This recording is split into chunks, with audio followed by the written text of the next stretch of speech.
d'orge et 2 petits poissons. Mais qu'est-ce que c'est pour tant de gens?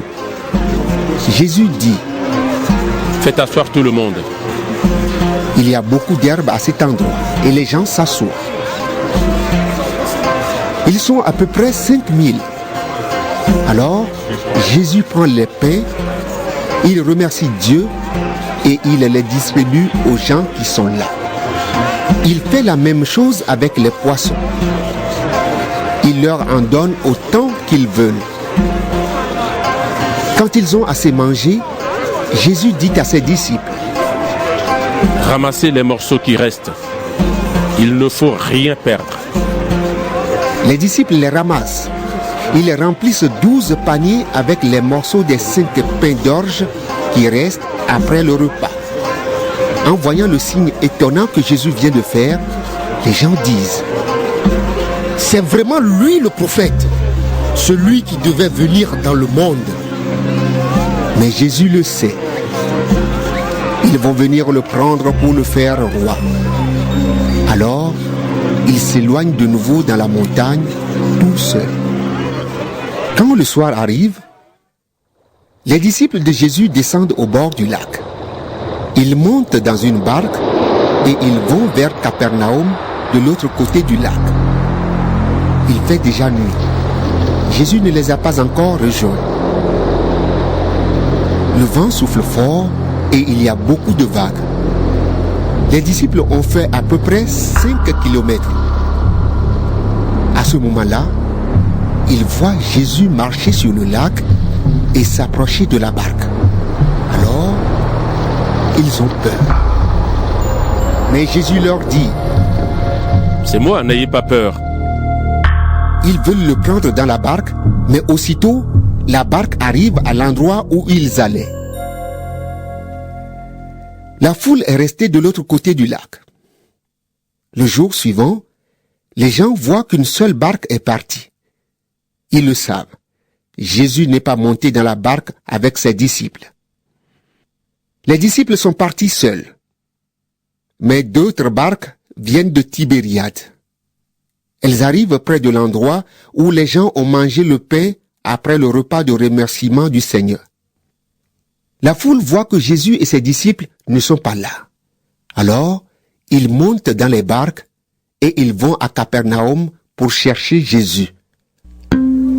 Les gens trouvent Jésus de l'autre côté du lac et ils lui demandent: Maître, quand est-ce que tu es arrivé ici?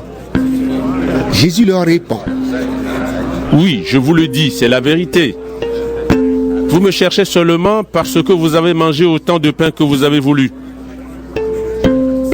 Mais vous ne me cherchez pas parce que vous avez vu des signes étonnants.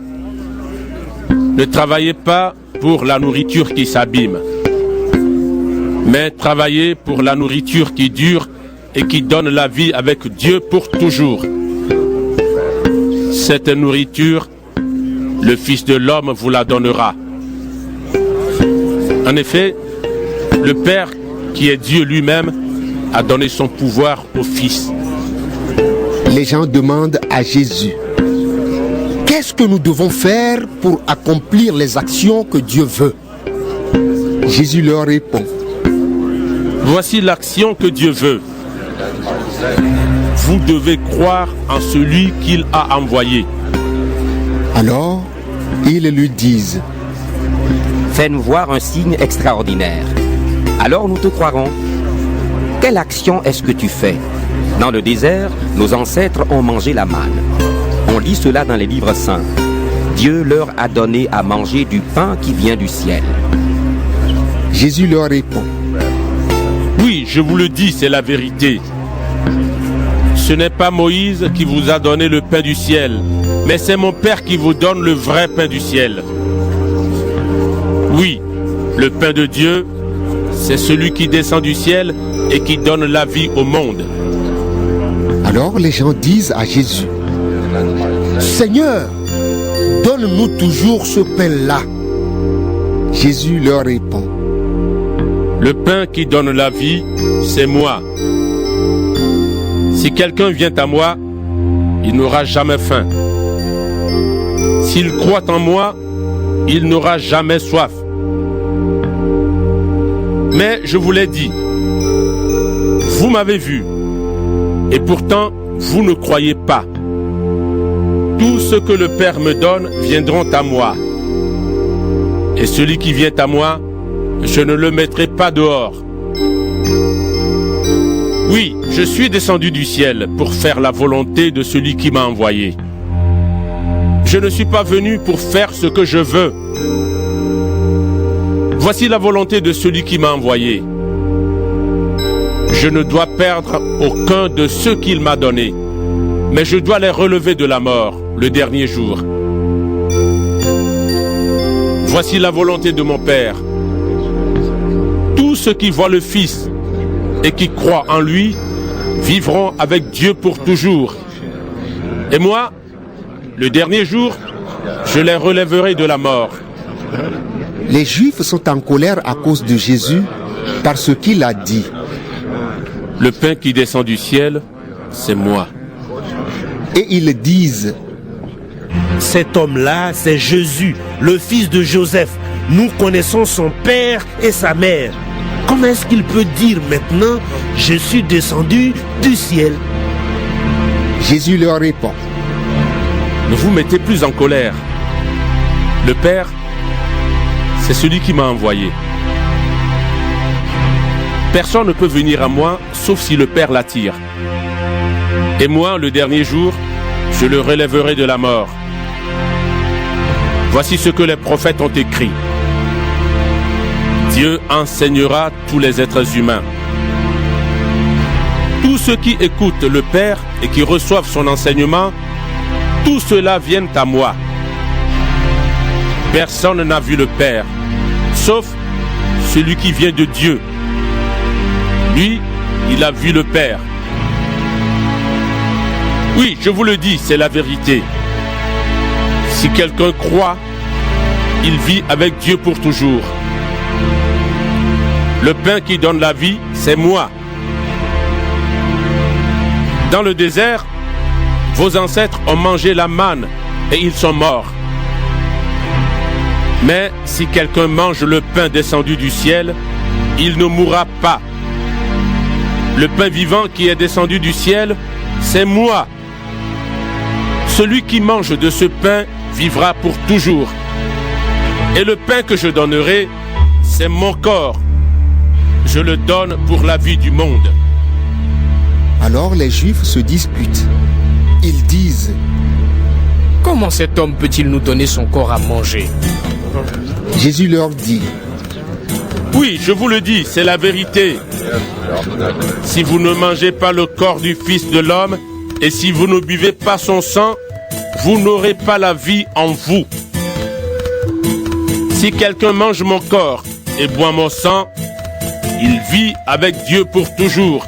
Et moi, le dernier jour, je le relèverai de la mort. Mon corps est une vraie nourriture et mon sang est une vraie boisson.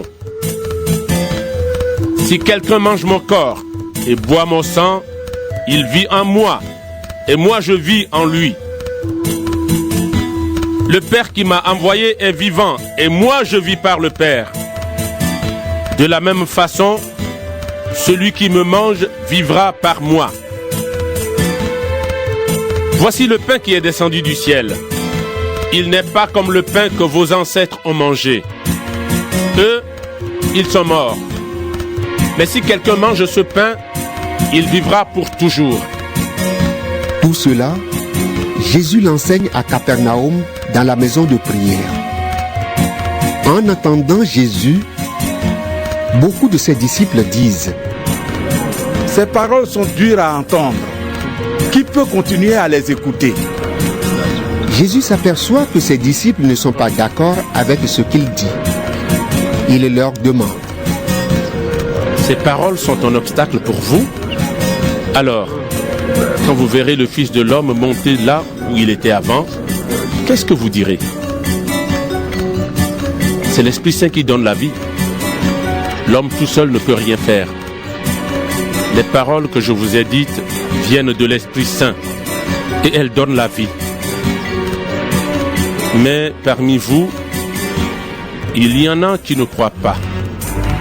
En effet, Jésus connaît depuis le début ceux qui ne croient pas en lui et celui qui va le livrer. Et Jésus ajoute: Voilà pourquoi je vous ai dit, personne ne peut venir à moi si le Père ne lui donne pas de venir. À partir de ce moment, beaucoup de disciples s'en vont et ils n'accompagnent plus Jésus. Alors Jésus dit aux 12: Est-ce que vous voulez partir, vous aussi?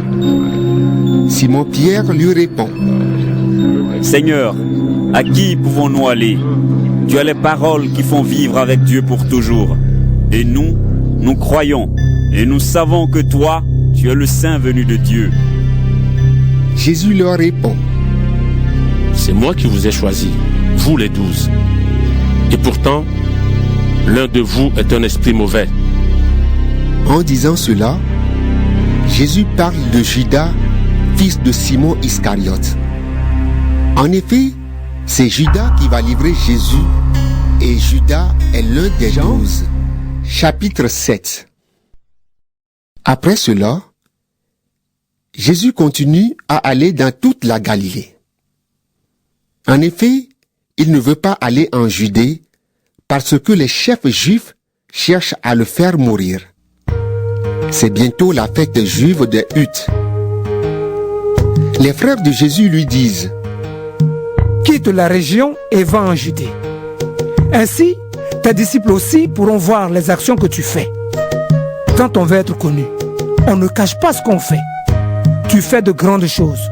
Alors, montre-toi au monde. En effet, même les frères de Jésus ne croient pas en lui. Mais Jésus leur répond: Pour moi, ce n'est pas encore le bon moment. Pour vous, c'est toujours le bon moment. Le monde ne peut pas vous détester. Moi, il me déteste parce que j'affirme que ses actions sont mauvaises. Vous, allez à la fête. Moi, je ne vais pas à cette fête parce que pour moi, le bon moment n'est pas encore arrivé. Jésus leur dit cela et il reste en Galilée. Mais quand ses frères sont partis à la fête, Jésus y va, lui aussi, sans se montrer, en secret. Pendant la fête, des chefs juifs cherchent Jésus. Ils demandent: Où est-il? Dans la foule, on discute beaucoup de lui. Les uns disent: C'est quelqu'un de bien. D'autres disent: Non, il trompe les gens. Mais personne n'ose parler de lui à haute voix parce qu'ils ont peur de leur chef. C'est déjà le milieu de la fête. Jésus va au temple et il se met à enseigner. Les chefs juifs sont étonnés et ils disent: Cet homme n'a pas étudié et pourtant il est savant. Comment est-ce possible? Jésus leur répond: Mon enseignement ne vient pas de moi, mais il vient de celui qui m'a envoyé.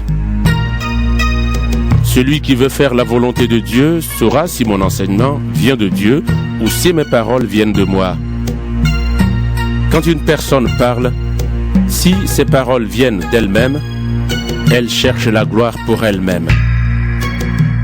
Mais quand quelqu'un cherche la gloire pour celui qui l'a envoyé, il dit la vérité. Il n'y a rien de faux en lui. C'est Moïse qui vous a donné la loi, n'est-ce pas? Et pourtant, aucun de vous n'obéit à la loi.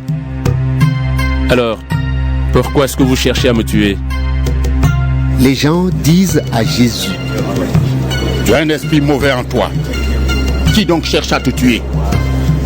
Jésus leur répond: J'ai fait une seule action, et vous êtes tous étonnés. La circoncision ne vient pas de Moïse. Elle vient de ses ancêtres. Mais Moïse vous a donné l'ordre de circoncire les garçons. C'est pourquoi, même le jour du sabbat, vous acceptez de circoncire quelqu'un. Le jour du sabbat, vous pouvez circoncire un garçon sans désobéir à la loi de Moïse. Moi, le jour du sabbat, j'ai guéri un homme tout entier et vous êtes en colère.